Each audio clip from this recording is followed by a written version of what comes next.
समम काय शिरोग्रीवम धार्यन्न चलम स्थिरः संप्रेक्ष्य नासिकाग्रम स्वम दिशश्चानवलोक्यन् प्रशांतात्मा विगत भ्रीर ब्रह्मचारी व्रते स्थितः मनः संयम्य मच्चितो युक्त आसीत मत्परः।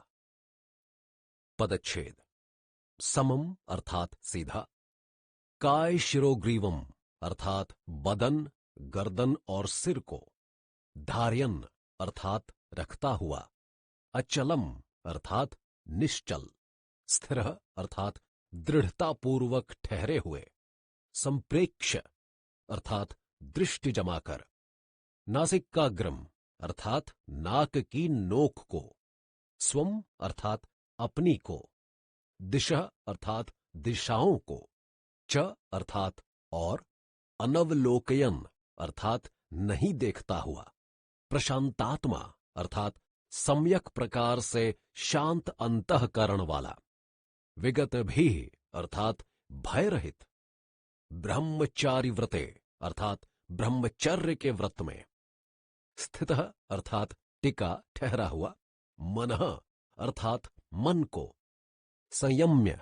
अर्थात वश में करके, मच्चितः अर्थात मेरा ध्यान करता हुआ, युक्तः अर्थात लगा हुआ, चिंतन द्वारा जुड़ा हुआ, आसीत अर्थात बैठे, मतपरः अर्थात मुझे लक्ष्य साध्य बनाए हुए। अनुवाद।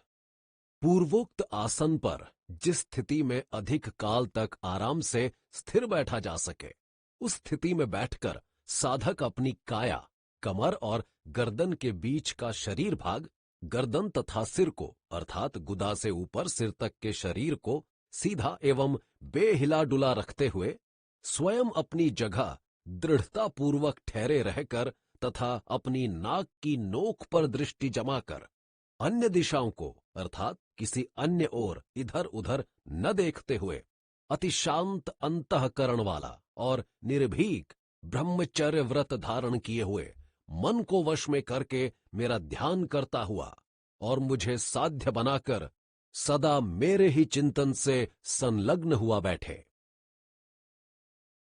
युञ्जनेवं सदात्मानं योगी नियतमानसः शांतिम निर्वाण परमाम मत्संस्थामधिगच्छति। पदच्छेद।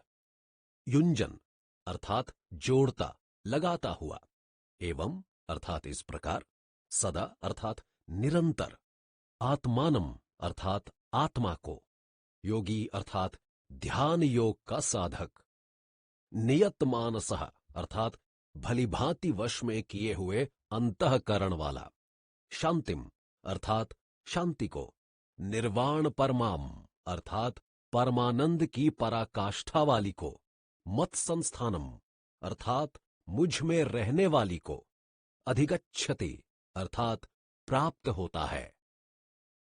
अनुवाद।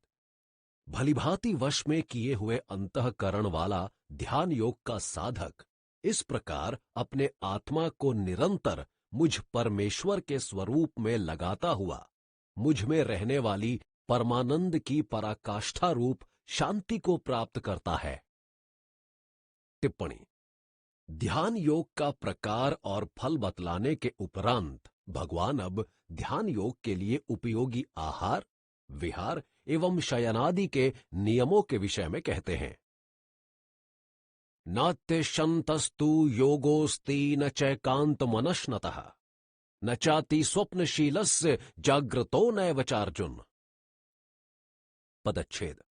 न यानी नहीं, अत्यश्नतः अर्थात बहुत खाने वाले का, तु अर्थात तो, योग अर्थात ध्यान योग, अस्ति अर्थात है, न यानी नहीं, च यानी और, एकांतम अर्थात बिल्कुल, अनश्नतः अर्थात ना खाने वाले का, न अर्थात नहीं, च अर्थात और, अति स्वप्नशीलस्य अर्थात बहुत सोने के स्वभाव वाले का, जागृतः अर्थात जागने वाले का, न अर्थात नहीं, एव ही, च और, अर्जुन अर्थात हे अर्जुन।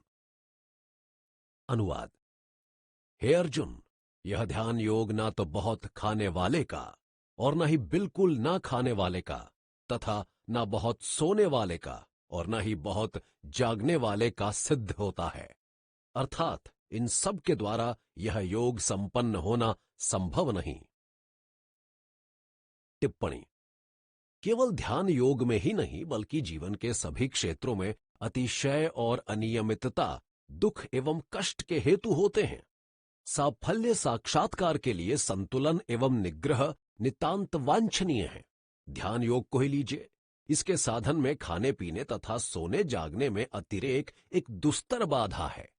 ठूस ठूस कर खाने और गले तक कोई खाद्य या पेय भर लेने से नींद और आलस्य बढ़ जाते हैं। साथ ही पचाने की शक्ति से अधिक पेट में पहुंचा हुआ अन्न व पेय भांति भांति के रोग उत्पन्न कर देता है। दोनों ही स्थितियों में ईश्वर पर ध्यान लगाना संभव नहीं। इसी प्रकार जो अन्न का अथवा पेय का सर्वथा त्याग करके कोरे उपवास करने लगता है, उसके इंद्रिय प्राण तथा मन की शक्ति का बुरी तरह ह्रास हो जाता है। ऐसा होने पर ना तो आसन पर ही स्थिरता पूर्वक बैठा जा सकता है, न ही परमेश्वर के स्वरूप में मन लगाया जा सकता है। भूखे भजन न हुई गोपाला। अतः साधक को ना तो आवश्यकता से अधिक खाना ही चाहिए और न कोरा उपवास ही करना चाहिए। इस संदर्भ में योग शास्त्र का आदेश है, पेट का आधा भाग अन्न के लिए, 1/4 जल के लिए और शेष 1/4 सांस आने जाने के लिए रखे। इससे कम व अधिक खाने से योग नहीं होता। इसी प्रकार आवश्यकता से अधिक सोने अथवा जागने वाले से भी ध्यान योग नहीं होता। कारण, उचित मात्रा में यदि निद्रा ली जाए तो उससे थकावट दूर होकर शरीर में स्फूर्ति तथा ताजगी आती है, परंतु वही निद्रा यदि आवश्यकता से अधिक ले ली जाए तो उससे तमोगुण बढ़ जाता है, जिससे अनवरत आलस्य घेरे रहता है और आसन पर स्थिर होकर बैठने में भी कष्ट मालूम होता है। इसके विपरीत आवश्यकता से अधिक जागने से थकावट बनी रहती है और ताजगी पास तक नहीं फटकती। शरीर, इंद्रिय और प्राण शिथिल हो जाते हैं तथा शरीर में कई प्रकार के रोग भी हो जाते हैं। सब समय नींद और आलस से ही साधक को घेरे रहते हैं, जिनका ईश चिंतन के साथ दूर का भी वास्ता नहीं। अतः आवश्यकता से अधिक सोना और जागना दोनों ही ध्यान योग के साधन में दुर्दम विघ्न है। यह बताने के उपरांत कि कैसा व्यक्ति ध्यान योग के योग्य नहीं होता, अब ऐसे साधक की चर्चा करते हैं जो कि उसके योग्य होता है। युक्ताहार विहारस्य युक्त चेष्टस्य कर्मसु युक्त स्वप्नावबोधस्य योगो भवति दुःखः। पदच्छेद। युक्ताहार विहारस्य अर्थात यथा योग्य संयमित आहार और विहार करने वाले का, युक्त चेष्टस्य अर्थात यथा योग्य यानी उपयुक्त प्रयत्न करने वाले का, कर्मसु अर्थात कार्यों में, युक्त स्वप्नावबोधस्य अर्थात यथा योग्य नियंत्रित सोने तथा जागने वाले का, योगः अर्थात ध्यान योग, भवति यानी होता है, दुःखा अर्थात दुखों का नाश करने वाला। अनुवाद।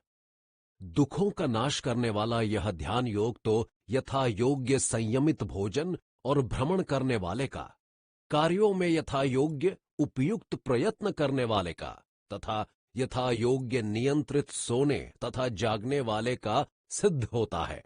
अर्थात इन सब के द्वारा यह योग संपन्न होना संभव है। टिप्पणी। ध्यान योग की अंतिम स्थिति को प्राप्त हुए पुरुष के अब लक्षण बतलाए जाते हैं। यदा विनियतम चित्तमात्मन्येवावतिष्ठते निःस्पृहः सर्वकामेभ्यो युक्त इत्युच्यते तदा। पदच्छेद। यदा यानी जब, विनियतम अर्थात पूर्ण रूप से वश में किया हुआ, चित्तम अर्थात चित्त, आत्मानि अर्थात परमात्मा में, एव ही अवतिष्ठते अर्थात भलीभांति स्थित हो जाता है, निःस्पृह अर्थात तृष्णा रहित, सर्वकामेभ्य अर्थात सब भोगों से, युक्तः अर्थात ध्यान योग युक्त। इति यानी ऐसा, उच्यते अर्थात कहा जाता है, तदा यानी तब। अनुवाद। जब साधक का पूर्ण रूप से वश में किया हुआ चित्त परमात्मा में ही भलीभांति स्थित हो जाता है और वह सब भोगों से तृष्णा रहित हो जाता है, तब यह साधक तो ध्यान योग युक्त है, ऐसा कहा जाता है।